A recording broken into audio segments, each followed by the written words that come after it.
9715. Welcome again to another episode of Bigfoot for Breakfast. We appreciate you joining us over and over for your weekly dose of creepy here at the home of the mysterious and the macabre, where we sit in the studio every week challenging conventional thought. We are your hosts, Sarah Jones and Samantha Carter. Make sure to hit that subscribe button on whichever app you listen from, and don't forget to leave a rating and a review. Hit us up on Facebook, Instagram, and Twitter, and make sure you check out our website, www.bigfootforbreakfast.com. Those are just a few of the ways that you can get to know us better and contact us. You can also send us an email at bigfootforbreakfast@outlook.com or leave us a voicemail or a text at 641-812-2635. What I once believed is no more, and what I've witnessed defies all that I ever imagined. I am truly in awe over the whole incident, and no one can fully understand the magnitude of such an event unless you were there. A quote from Sergeant James Penniston in an interview with ABC Television in 2005 while discussing his first-hand witness account nearly 40 years ago. One of the most widely known stories of a UFO sighting recorded in the UK and has been commonly referred to as Britain's Roswell. It's the Rendlesham UFO incident. Like pretty much every other UFO incident in the history of UFO incidents, there is a debate about the statements made by the witnesses as well as alternate theories of what they may have seen that night. We will discuss all of those things. First, let's set the scene. It's the wee hours of the morning on December 26th of the year 1980 near Rendlesham Forest. Rendlesham is northeast of London in the county of Suffolk, settled nicely between two bases of the Royal Air Force, Bentwater and Woodbridge. Both of these bases are operated by the United States Air Force. On this night, stationed at the east gate of Woodbridge Royal Air Force Base were Staff Sergeant Bud Steffens and First Class Airman John Burroughs. Burroughs, who has since been stationed anywhere from Iraq to Italy, but no tour seems to have been as notable as this one. Burroughs was the first of the men to have seen what they described as bright lights above the treetops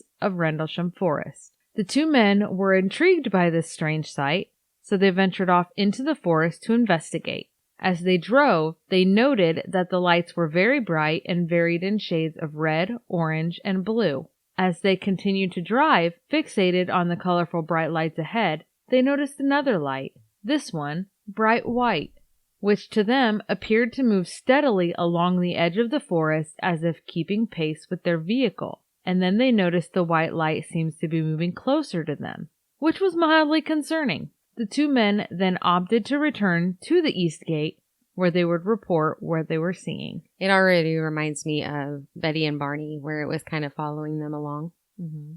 Sergeant McCabe was the lucky officer on the receiving end of their strange report. After hearing what was being reported by the men in the field, McCabe contacted the Central Security Control and alerted them of the situation. Staff Sergeant James Penniston was the senior officer in charge of base security at the time. He held top secret U.S. and NATO security clearances, and he was in charge of their police team also. Staff Sergeant Penniston has been described as a no-nonsense guy. So when he heard the report of the strange lights described by Steffens, he decided to drive down himself to see what the heck was going on.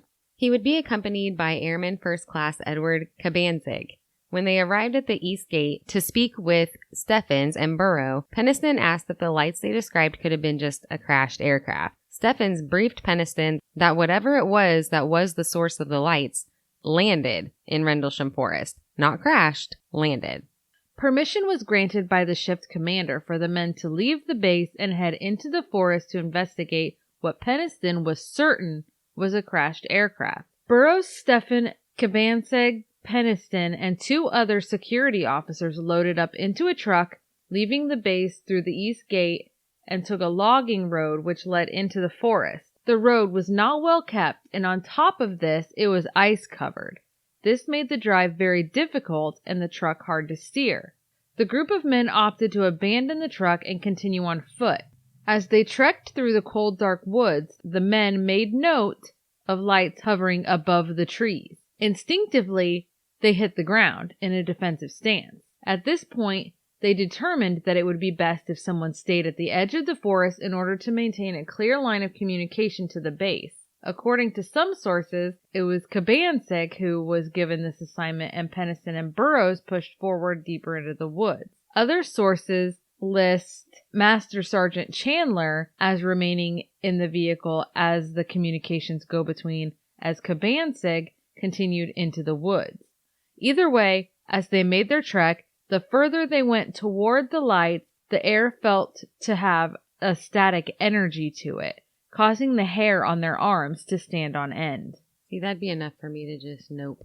Did you ever hear a story of 7 people who were climbing a mountain, and I think it was a tourist thing? They were up on this huge hill, and all of a sudden every one of them felt this static energy, and then a lightning bolt came down and struck like 4 of them. Oh, well. They felt it before it hit. Everyone said that there was this quiet, staticky feeling up on this big rock, and their hair was standing up on their arms, and then lightning just came down and it branched off and struck literally 4 of the people walking. I thought that was the creepiest story ever. That is unpleasant. So I feel like that's what I would have thought of, and I would have just been like, nope, lightning. They walked to what they described to be within 150 feet of the unknown triangular-shaped object, which radiated red and blue light. So it's the cops. The alien cops. You don't have much of a sense of humor this morning. The police. Mm-mm. No, I'm just kidding.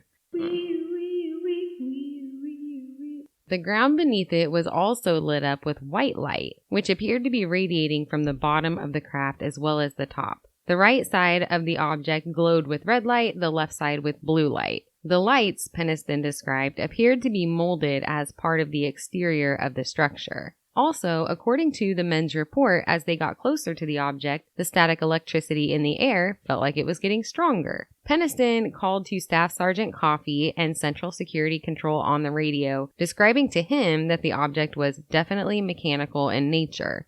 On top of the strong feeling of static electricity in the air, Penniston described that as they neared the craft, there was somehow a sense that time was slowed down. He got as close as 10 feet to the object, making very detailed notes regarding the object. According to Penniston, the object was estimated at around 10 feet long, 7 feet tall, and it appeared to be made from a solid opaque black glass, describing it to be shiny. It seemed that the closer he got to the craft, the more uncomfortable the atmosphere became. Burroughs also reported feeling the same strange anomalies. Penniston took 36 photographs of the object with a 35mm camera that he had with him. They described strange, unrecognizable glyphic-type symbols carved into the surface of the craft as well. Penniston was later able to make a sketch of these symbols. The largest symbol was described as a triangle, which was centered in the middle of the other symbols. Of course, in the moment, he couldn't help but run his fingers over them. As he touched them, however, the intensity of the white light grew to a blinding brightness. Feeling the strong urge that something was about to happen, obviously, the men hit the dirt, and the craft slowly began to rise, maneuvering through the trees until it rose above the tree line. And without making a sound, it burst forward and was gone in the blink of an eye. I want to say that somewhere while I was reading, they made mention of a time loss. Yeah. Like 45 minutes or something like that, according to one of Penniston's interviews, I think. But I can't remember where it was that I read that. But at the time, it felt like that's all that happened. Like there was nothing more. He touched the aircraft, it reacted, and then it left. Right? Yeah. Okay. The strange feelings that had overcome the men dissipated after the craft's departure. Time returned to a normal speed, and the electricity was gone from the air. The sound of eerie silence was gone, and the normal forest sounds returned. I can imagine it took them a few minutes to gather their thoughts and get their bearings, but they did manage to make some observations regarding the area in which the craft had landed. It appeared that the triangle-shaped craft had landed on the ground, resting up on 3 tripod-type legs, which left indentations in the soil where they had come to rest. These indentations measured about 10 feet apart and were triangular in nature.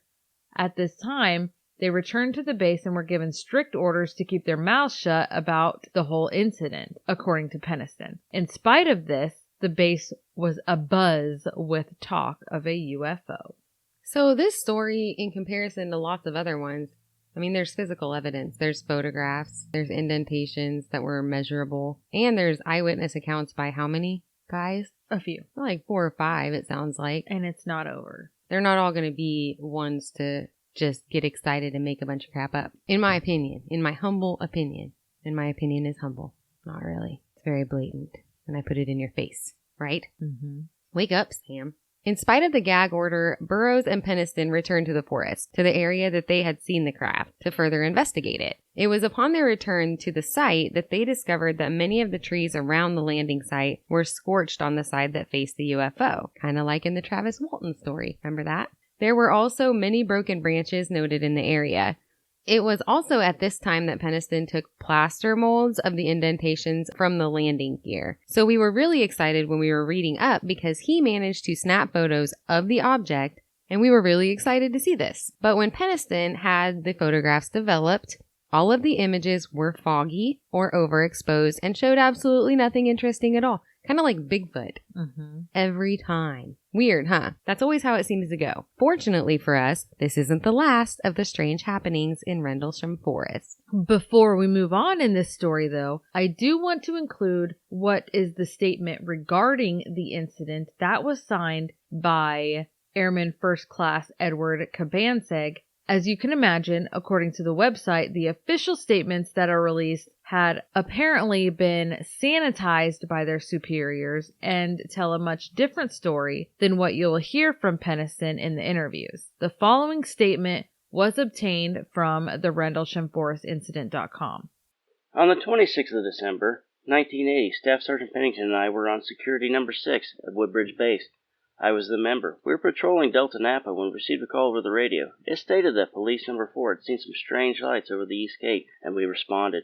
Staff Sergeant Penniston and I left the Delta Napa, headed for the East Gate. When we got there, Staff Sergeant Steffens and A1C Burroughs were on patrol. They told us they had seen some funny lights out in the woods. We notified the CSC and asked for permission to investigate further. They gave us the go-ahead. We left our weapons with Staff Sergeant Steffens, who remained at the gate. Thus, the three of us went out to investigate. We stopped the security police vehicle about 100 meters from the gate. Due to the terrain, we had to go on by foot. We kept in constant contact with the CSC. While we walked, each one of us would see lights: blue, red, white, and yellow. The beacon light turned out to be a yellow light. We would see them periodically, but not in a specific pattern. As we approached, the lights would seem to be at the edge of the forest. We were about 100 meters from the edge of the forest when I saw a quick movement. It looked visible for a moment. It looked like it spun a left turn. When it was gone, I advised Penniston of the A1C Burroughs. We advised the CSC and proceeded with extreme caution. We got about 75-50 meters. Master Sergeant Chandler, Flight Chief, was on the scene. The CSC was not reading our transmissions very well, so we used Master Sergeant Chandler as a go-between. He remained back at the vehicle. As we entered the forest, the blue and red lights were not visible anymore. Only the beacon light was still blinking. We figured the lights were coming from past the forest. Since nothing was visible, we would see it glowing near the beacon light. As we got closer, we found it was a lit-up farmhouse. As we had passed through the forest, we thought it had to be an aircraft accident. So did the CSC as well. But we ran and walked a good 2 miles past the vehicle, until we got a vantage point where we could determine that what we were chasing was an X, only a beacon light off in the distance. Our route through the forest and the field was a direct one, straight towards the light.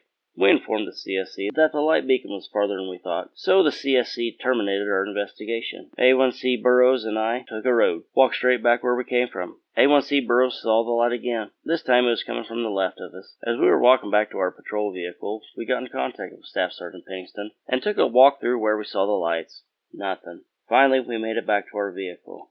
After making contact with the PCs and informing them of what we saw, we went in service again after termination of the sighting. Like we said, apparently after the statements were written by the men, they were cleaned up or sanitized, made to be much shorter and less detailed than the original detailed account of what the men described having experienced. You know how it is.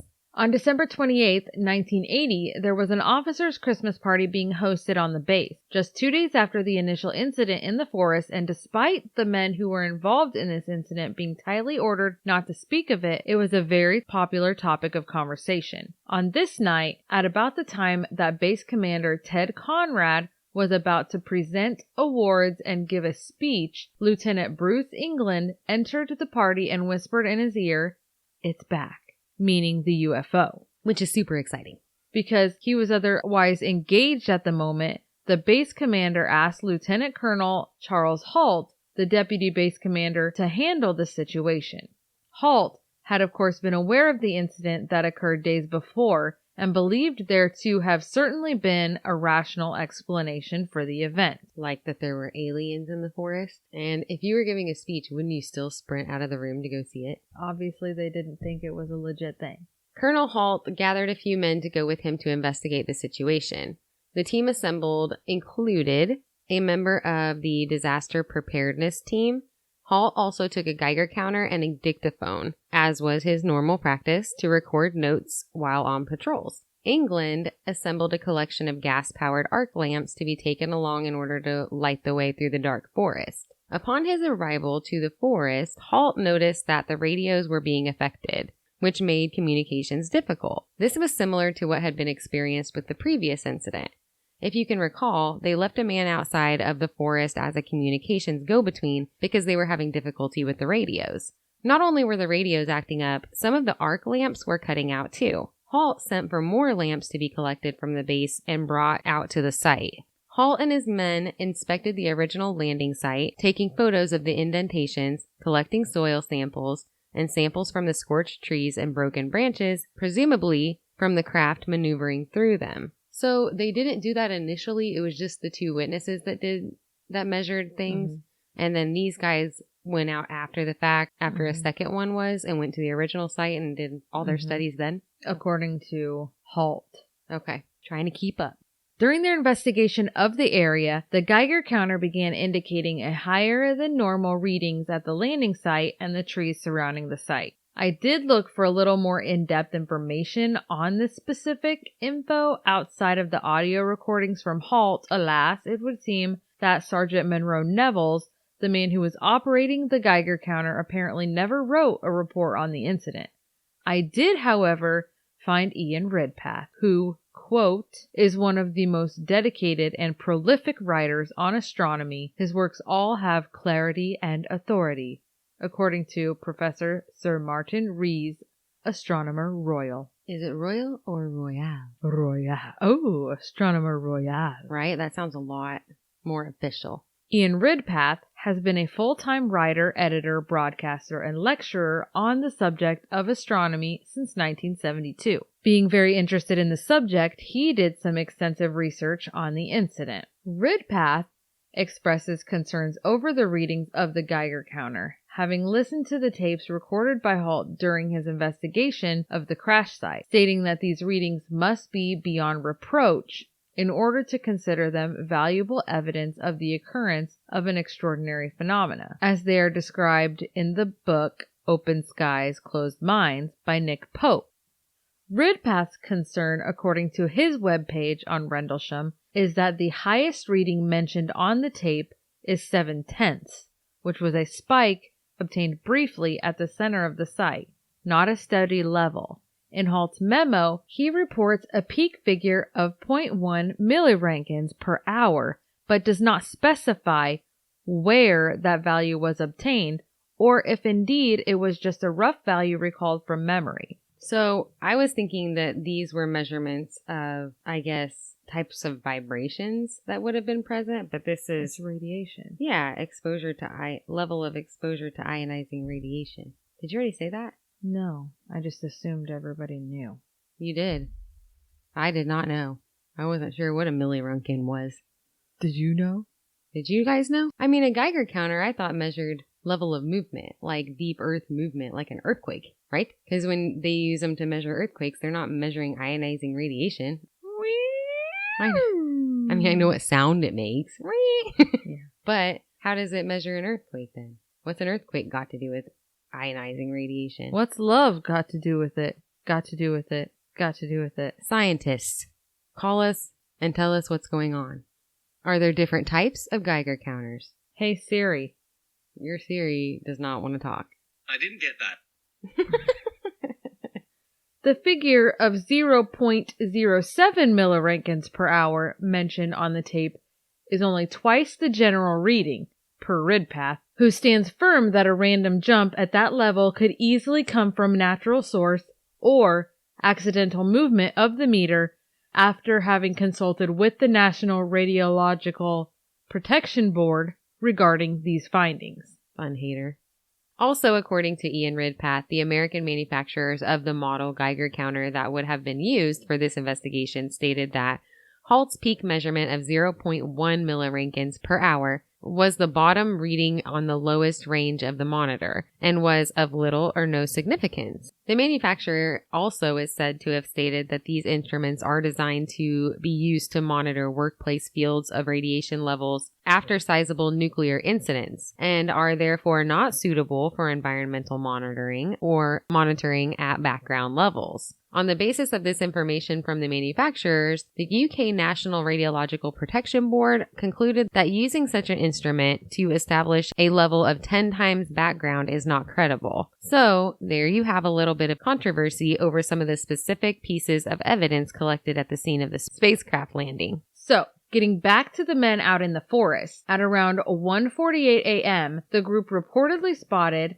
an object through the trees. Halt described the object as looking like an eye that occasionally appeared to blink. As the team passed through the forest, they ended up eventually at a farmer's field with one of the objects overhead. According to Halt, You really yelled Halt. According to Halt, a white beam of light shot down from the object, which was reportedly around 15 to 20 inches in diameter, and hit the ground around 10 to 15 feet away from the party, stunning the group of men who could do nothing but stand in awe staring at it. So now we've got this kind of questionable proof, the photos that didn't turn out, and then the Geiger counter that maybe wasn't credible, but then we've got like 2 times multiple eyewitnesses, correct? Mm-hmm. Okay. After about 15 seconds, the light just vanished. What Halt at the time was unaware of was that wasn't the only beam of light hitting the ground. A witness from a security tower on the Bentwaters base later came forward to confirm that he had seen several beams of light coming down from the objects. Halt was aware at the time that there were problems with the communication system that they had, and radio communication was sporadic. But he later reported that he had heard over the radio that some of the objects were spotted over the weapons storage areas, which happened to contain nuclear warheads, despite the UK government at the time denying any American warheads were on UK soil. So there's that. Halt later confirmed when talking to Nick Pope for his book that the beams also appeared to hit the weapons storage area, penetrating the thick concrete protective shell. Soon after, though, the objects departed the area, at which point Halt and his men returned back to the base. Okay, so for a little bit of clarity here, for myself as well. So they're out in this farmer's field, and there's several of them at this point, and they see one object at this point from their standpoint on the ground. Yes. And they see one beam of light, correct? Yes. Somebody watching from the base who is unable to communicate with them is seeing multiple objects and multiple beams of light, right? Mm-hmm. Okay. According to the Rendlesham Forest Incident.com, Monroe Nevels, the Geiger counter operator, also took numerous photographs of the lights and the object. All of the photographs developed by Nevels, like the photograph taken a few nights before, were fogged. According to Nevels, Monroe Nevels, did take photos with a Nikon F3 and a 105mm f2.8 lens with a Tri-X at ASA 400. ASA being the aperture for all you non-photographer types. Aspirin. Not aspirin. I processed them myself in my home photo lab. They were fogged, and after a few years, I realized to the reason. Radiation detected around the site and on the trees. This is why none of the photographs could be viewed. By the way, I was and am a professional photographer. I was methodical with my work, and as a disaster preparedness tech, I knew and did my job professionally. I know what I saw, in capital letters. Monroe Nevels. There were 3 objects or lights. The largest light was the leading or command vessel. The lights were 3 vessels that moved independently of each other. They were moving and were able to jump from Woodbridge and show up over Bentwaters in less than a second. So there's like a mama ship and baby ships. That is also a quote from Monroe Nevels. Not the part about mama ships and baby ships. Yes. Does that sound right? The mothership and the baby ship. The gopher ships. There's always gopher ships. I know you did not shoot that green shit at me. That always makes me think of Jurassic Park when that one dinosaur lets out its fan around its head. The Dilophosaurus. I don't know. And then he shoots that dentist guy in the face with slime. What's it called? Dilophosaurus? Dilophosaurus. Dilophosaurus? I don't know anything about the dinosaurs. Anyway, we're talking about aliens, so we'll move on. Another statement by Nevels is as follows, quote, "While the craft was on the ground, pieces of flying debris were being shed, which appears to be like molted steel in a boiler pot. It seemed to get hotter as the object was approached. As the men crossed a farmer's field, the object seemed to head straight for them and then disappeared. The sky above was grayish-white, and the three crafts were visible. Colonel Conrad directed Monroe Nevels to scan the skies for several days after the incident. 2 days later, around 13 to 1400, Monroe spotted For those of you who don't do military time. that is 1 o'clock p.m. and 2 o'clock p.m. So between 1 and 2 in the afternoon. Monroe spotted a series of bright lights approaching at a very high speed. These lights were coming so fast that it was difficult for Monroe to obtain enough time to observe them. These lights were unlike the ones observed by Monroe on December 28, 1980. Monroe never witnessed the lights again. So Colonel Halt does a lot of public speaking regarding this incident since his retirement from the United States Air Force. There are multiple videos of interviews of him telling his story, like Penniston. Halt's original memo of the incident, which was dated January 13th, 1981, which was a couple weeks after this incident. So that memo was released under the U.S. Freedom of Information Act in June of 1983 by the U.S. Air Force to Robert Todd of the pressure group Citizens Against UFO Secrecy. The memo reads as follows. Early in the morning, December 27, 1980, two USAF security police patrolmen saw unusual lights outside the back gate of RAF Woodbridge. Thinking an aircraft might have crashed or been forced down, they called for permission to go outside the gate and investigate. The on-duty flight chief responded and allowed three patrolmen to go out on foot. The individuals reported seeing a strange glowing object in the forest. The object was described as being metallic in appearance and triangular in shape, approximately 2-3 meters across the base and approximately 2-3 meters high. It illuminated the entire forest with a white light. The object had a pulsating red light on top and had blue lights underneath. The object was hovering or on legs. As the patrolman approached the object, it maneuvered through the trees and disappeared. At this time, the animals on a nearby farm went into a frenzy. The object was briefly sighted approximately an hour later back at the gate. The next day, 3 depressions an inch and a half deep and 7 inches in diameter were found where the object had been sighted on the ground. The following night, December 29, 1980, the area was checked for radiation. Beta-gamma readings of 0.1 milliricons were recorded with peak readings in the 3 depressions and near the center of the triangle formed by depressions. A nearby tree had moderate readings on the side of the tree towards the depressions. Later in the night, a red light was seen through the trees. It moved about and pulsed. At one point, it appeared to throw off glowing particles, and then broke off into 5 separate white objects and then disappeared. Immediately after, 3 star-like objects were noticed in the sky, 2 objects to the north and 1 to the south, all of which were 10 degrees off the horizon. The objects moved rapidly in sharp, angular movements displayed in red, green, and blue lights. The objects to the north appeared to be elliptical through 8 to 12 power lens. They then turned full circles. The objects to the north remained in the sky for an hour or more. You could see the object to the south 2 or 3 hours, and beamed down a stream of light from time to time. Numerous individuals, including the undersigned, witnessed the activities in paragraphs 2 and 3. So there are a few important details to point out regarding this memo. First off, the date of the initial incident is incorrect, as the original sighting was reported between December 25th and December 26th early in the morning, and the memo was reported as December 27th. This date is relevant because in order to thoroughly investigate the possible alternatives to an alien spaceship, you need to know what was going on in the universe. And in the area on that night, that may have been misinterpreted as a UFO.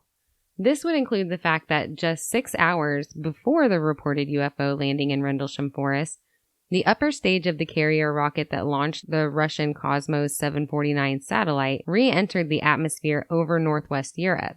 It broke up during re-entry with a fragment thought to have burned out somewhere east of Clacton.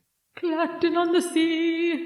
I don't know what that means. And other surviving fragments are believed to have fallen into the North Sea, and they couldn't be recovered. This incident was widely reported as a UFO with a multitude of news reports aired on national radio that night. Is it possible that that could have put the idea of UFO activity into the minds of the airmen at RAF Woodbridge? I suppose it's always a possibility. However, I couldn't find any direct or definitive evidence that this specific event had any direct connection to the event that was reported in Rendlesham Forest that night. Of course, we're going to explore all of these types of possibilities anyway, and we're going to go back to Ian Ridpath as a source of skepticism and expertise on astronomical possibilities. One of his theories is that they were in fact looking at the stars. Halt describes star-like objects hovering over Woodbridge Base at about 5 to 10 degrees off the horizon at around 4 a.m., but it seems like no one else at Woodbridge reported seeing this object. Also in his memo, Halt describes that the lights look as half moons turning into full circles or like an eye blinking. He is presumably looking at these lights through an 8 to 12 power zoom binocular or monocular lens, and some might conclude that this winking effect could have been an optical effect of focusing the binoculars. Sure, that's possible, but wouldn't a seasoned soldier with experience using this equipment know the difference? I guess that's assuming his experience. And then, what about the beams and the sudden movement of these lights based on his tape recordings of the incident? He's quoted as saying, "Here he comes from the south. He's coming towards us now. Now we're observing what appears to be a beam coming down to the ground." So that sounds to me a lot less like mistaking a star as moving. On these tapes, Halt can be heard describing these lights as dancing about with colored lights on them. However, the descriptions in his memo differ slightly as they are described as having moved rapidly in sharp angular movements and displayed red, green, and blue lights. Stars can appear to twinkle in many colors when the starlight is refracted by the atmosphere. A similarly common effect is that stars can appear to move from side to side due to movements in the observer's eye, aka the autokinetic effect. Also, when they are seen between scudding clouds, it can appear that the star is moving instead of the clouds, but that's not the case.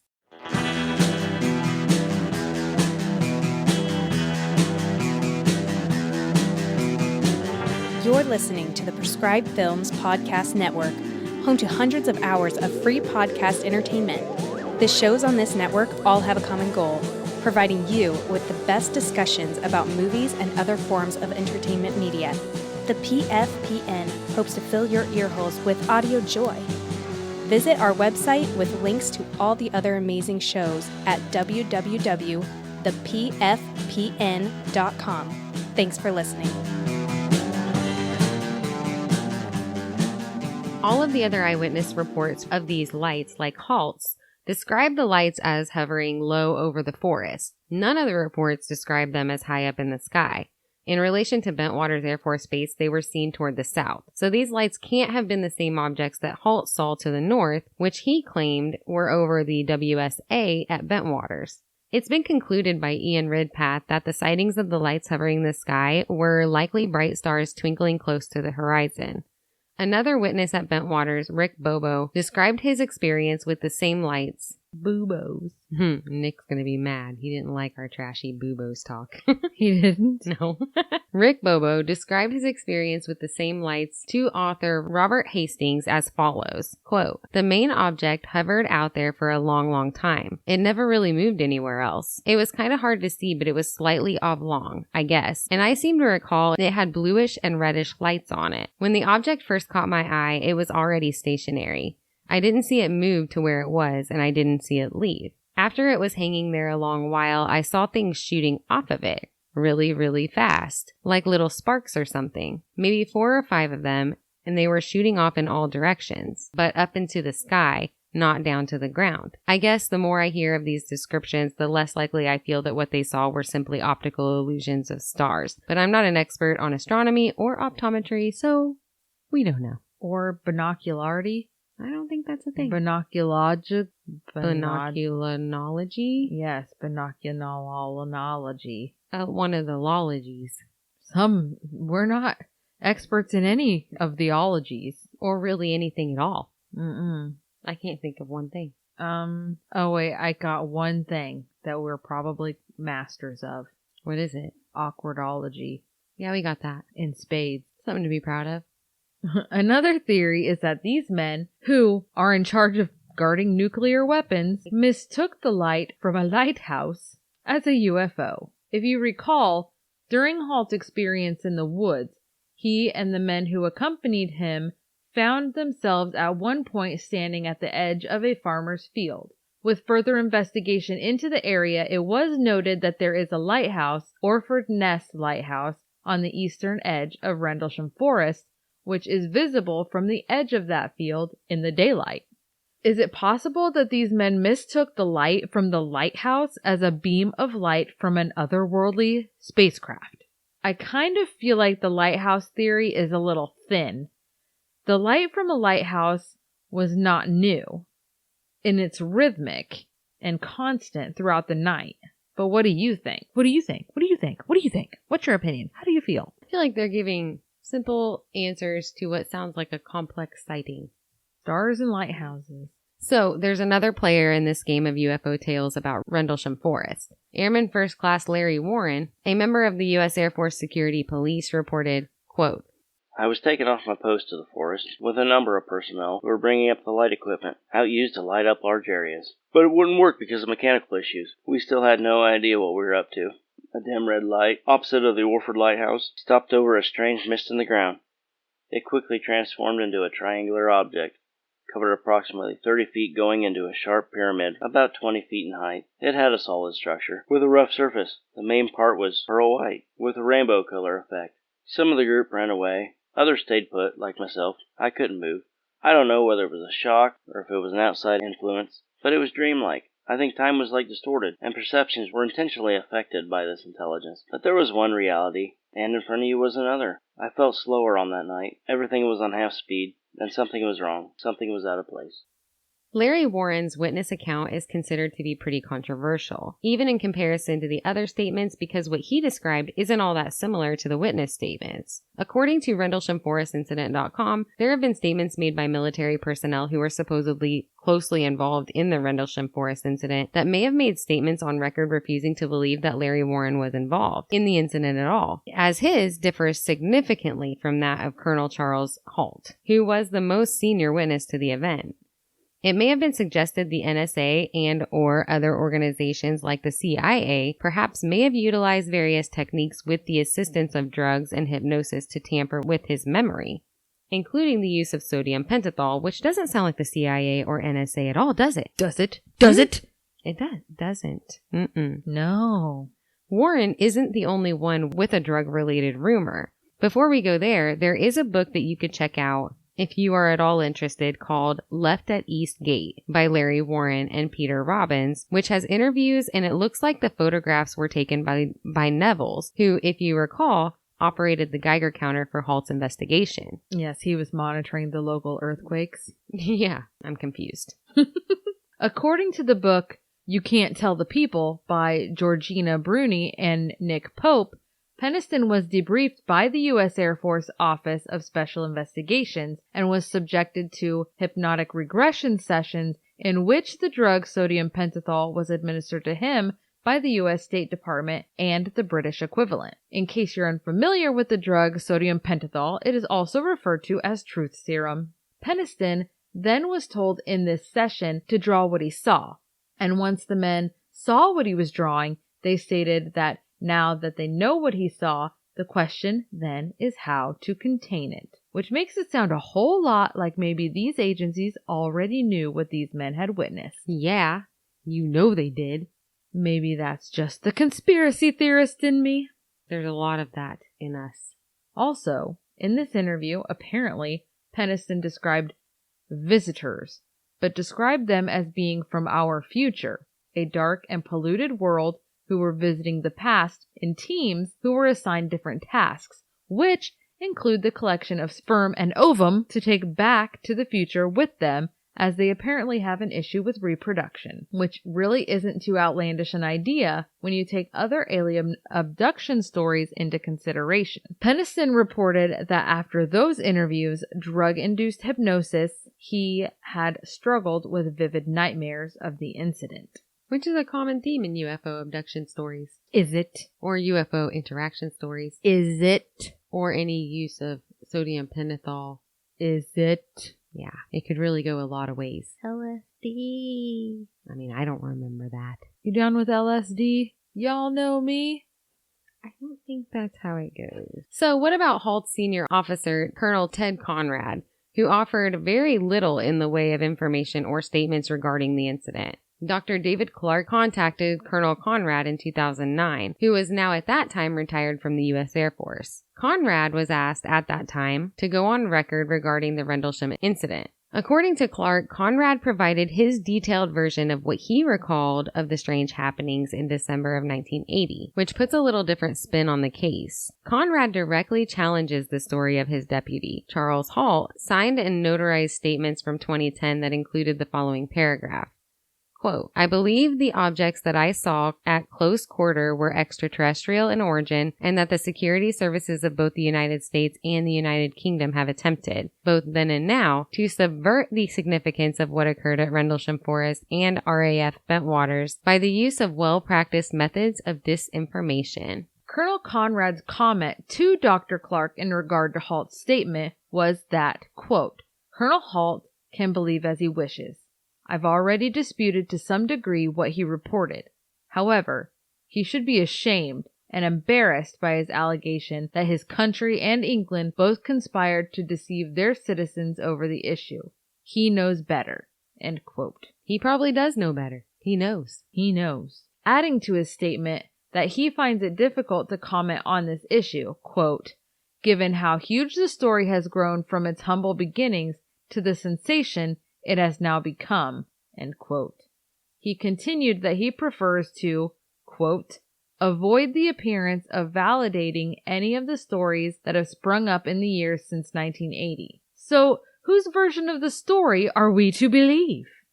In his interview with Clark, Conrad was asked specifics about the statements made by Halt and Penniston, including the question, can you confirm Halt's story about the airmen interrupting the party, saying, it's back, to which Conrad replied, the comment, it's back, was relayed to me by Lieutenant Colonel Halt, not England. I don't know who told him that or why. There were no claimed sightings that night. The statement might have simply been an attention getter. So according to Halt's statements, it was England walked in and told Conrad that it was back, and Conrad delegated Halt to go investigate the situation. But Conrad is completely disputing that. Yeah. Conrad also told Clark in his interview that he had asked Penniston for a description of the object, and Penniston said he didn't get close enough for a detailed look. What he saw or described to Conrad was a generally rectangular-shaped object that was slightly larger than a jeep. He recalled that this was mostly obscured by two horizontal rows of very bright, closely spaced lights, one row white, the other row blue. He thought one row ran along the top and the other row around the middle. Again, Conrad states that Penniston told him that his distance from the object and brightness of the lights obscured any further detailed observance. Penniston's description, as told by Conrad, does not at all correspond with his later statements and drawings. Which, include the drawings of the symbols, which he says he was close enough to touch. It's no secret that witness statements aren't always reliable. So what about the other physical evidence? The trees, the imprints in the ground? Well, according to reports of British police officers who examined the alleged landing site just hours after the first UFO sighting said, quote, the impressions were of no depth and could have been made by an animal. This statement correlated with the impression expressed by Commander Colonel Ted Conrad, who also examined the marks and affirmed that, quote, any evidence that the alleged landing site, if any, was so unremarkable that some people eventually became unsure as to the exact landing site. About 6 weeks later, after hearing the rumors of a UFO landing in the area, Forester Vince Thurkettle, who lived in the forest at the time of the incident, also expressed that he was quite unimpressed by what he saw. Thurkettle said the 3 depressions found by the U.S. Air Force airmen in the clearing resembled holes created by burrowing animals. Additionally, he claimed that the mysterious marks on the nearby trees, which Halt's team apparently credited as UFO damage, were actually marks made by foresters' axes in order to identify trees that were earmarked to come down. The officer in charge at Central Security Control on the night of the incident was Lieutenant Fred, or Skip, Buren, who helped gather the statements from the airmen. When he was asked about whether the statements of these eyewitnesses were deliberately toned down or sanitized, Buren stated in an email to Ian Ridpath on December 30th of 2007, quote, "I did not ask anyone to edit their statements in any way. Had anything occurred other than what appeared in the statements, those facts should have been included," end quote. I need to figure out, I can't find the article, but when I read it, I'm sure it was Penniston's statement that said when, I don't remember if it was Penniston or Burrow, but one of them said when they turned in their original statements, which would have been like 4 or 5 pages long, when the statements came back, they were a couple paragraphs. Yeah. So in January of 2010, Colonel Conrad told researcher David Clark that his own investigation of the incident and debriefing of Hall and Penniston, who were debriefed separately and were the only 2 witnesses that he talked to, was the only investigation into this incident that was conducted at all. Conrad stated, quote, "There were no conspiracies, no secret operation, no missile accident, and no harsh interrogations by OSI, which I assume also means that there was no use of sodium pentothal. Quote, I was in a position to know about the OSI. They had their own chain of command, but in practice, the OSI commander kept me informed of any ongoing investigations that they had." So there's that. And that is a lot of information. And that's just what somebody who's trying to cover up a UFO sighting would say. Right? We know that. But make your own judgment. There are a lot of statements here, a lot of different accounts about this incident. And like always, we encourage you to do your own research and draw your own conclusions. We hope we've given you a good base or jumping off point. We will never find this story to be uninteresting, and we would definitely be happy to hear what you guys think about the situation. So hit us up on Facebook, Twitter, Instagram, and you know the drill. Send us an email at bigfootforbreakfast@outlook.com, or you can call and leave us a voicemail at 641-812-2635. We're always happy to hear from you guys, even when you prank us. Brad. As always, thank you for joining and congratulations to our most recent contest winner. As soon as we get your contact info, we will get that fancy new glitter mug in the mail. Adios. Come at me, bro.